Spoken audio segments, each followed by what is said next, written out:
So the engagement surveys come back, and once again, your people don't feel recognized, and you've been charged with finding a recognition solution. But what does that even mean?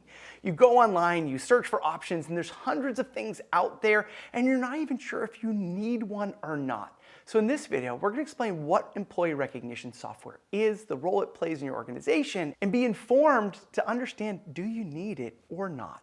So in this video, I'm going to help you understand what employee recognition software is, the roles that it plays within organizations. I'm going to help you take a look at your own organization and assess, do you need it or not? I'm going to share some of the common features that many programs have and just help you be more informed. And what's important to understand, this is not a sponsored video. I have not been paid by any organization to pitch one software or not. But what I want to do is I get that you want to make a difference within your organization. And as you explore this option, I want to make sure you have the information you need to make an informed decision.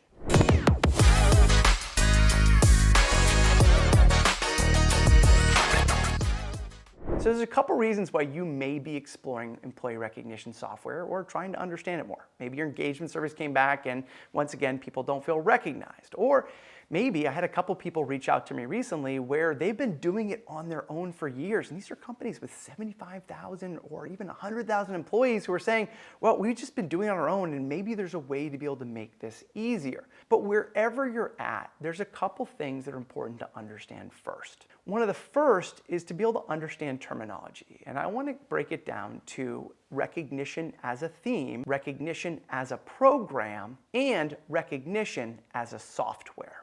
Now, recognition as a theme are all the things that we do to signal to people that we value them for who they are and what they contribute every day. This can be from day-to-day recognition to our total rewards program, to our employee experience that we design, all the way up to maybe a point system that we use or award programs. Everything that falls under that theme of employee recognition. And I distinguish this for a reason because many times people collapse rewards and awards with recognition and they group it all together. And so many organizations who think they have a recognition program really just have a rewards and awards program. And we'll come to that in the next section. Now, a recognition program, which is many times often just a rewards and awards program, is the things within our organization where we have made an intentional effort to be able to support our managers and our individual contributors to be able to recognize one another. Now, for many organizations, our recognition program is a pyramid, is what's often used. And the reason why I don't like using the pyramid analogy is everybody kind of looks at it like Maslow and what's at the top, self-actualization, or in recognition, it's the award side. So people think that's the most important part, where really the base of the pyramid is what holds everything else up. Sorry, a little tangent there for a second, but I think it's important to understand. A recognition program are all those different things that we are nudging out to our people and nudging out to our managers to be able to send those messages to people that we value them.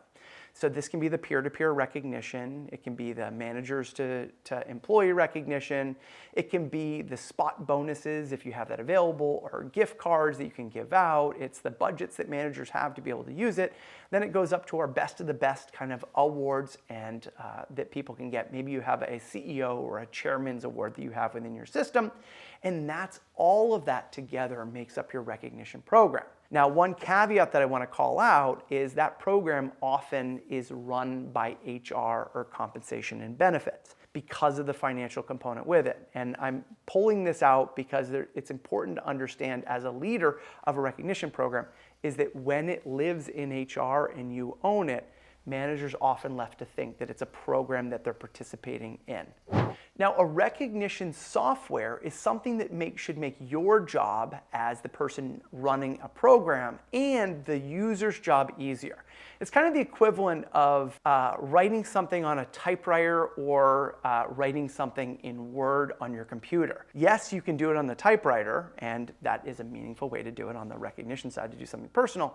But being able to write something, edit it, cut and paste, adapt, use spell check, use Grammarly, and all those things just makes it easier. And that's what a software should do. It should make your job as the person administering the program easier, and it should make the user's job to be able to recognize people, to track what they've done, to be able to award points and anything like that easier to use. And that's what employee recognition softwares are designed to do.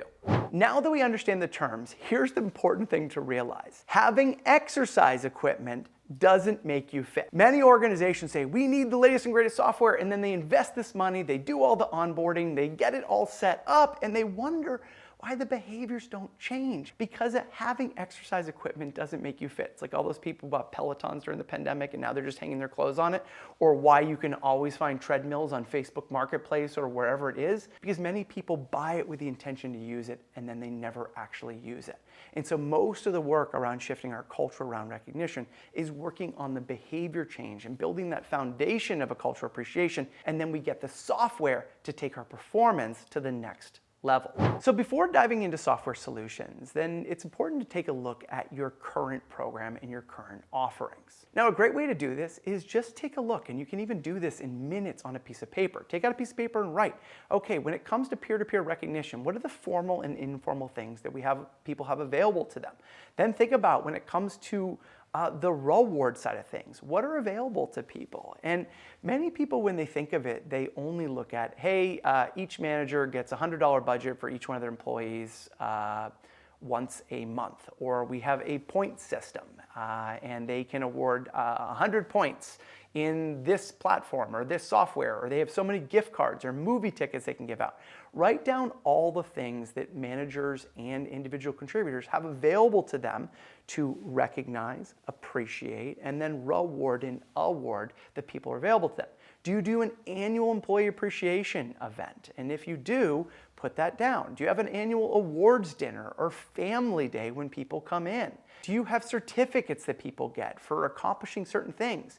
Do you give out plaques for certain tenure or certain gifts that people get when they're at your organization for 5 or 10, 15, 20 years?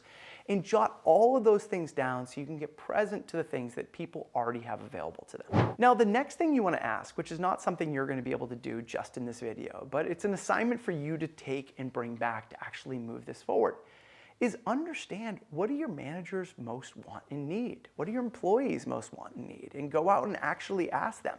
And here's the thing that I would do. I would think about, who are some of our best managers that are renowned for being people who develop people, who help people grow and move forward. And what I would do is I'd go and interview those people. And the reason why is many times we look at the people who are complaining all the time, and they're not the ones that we necessarily want to keep around. But find out who are your best leaders and ask them, what could I do to make recognizing and appreciating employees easier? What are you doing currently, and what would you love to see to be able to make doing that easier?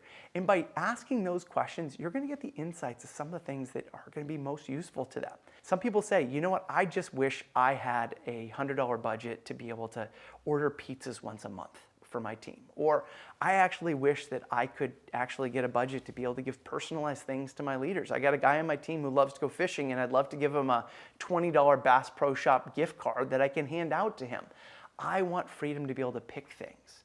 And so go out and interview your managers about what they want, and then also come ready with a couple things that you are thinking about possibly doing, and test those ideas to see if they land and they resonate with them. Wow, this was a lot of information. So we actually need to break this into 2 separate videos. So follow me on over to the next video. We're going to continue the conversation to help making your job easier.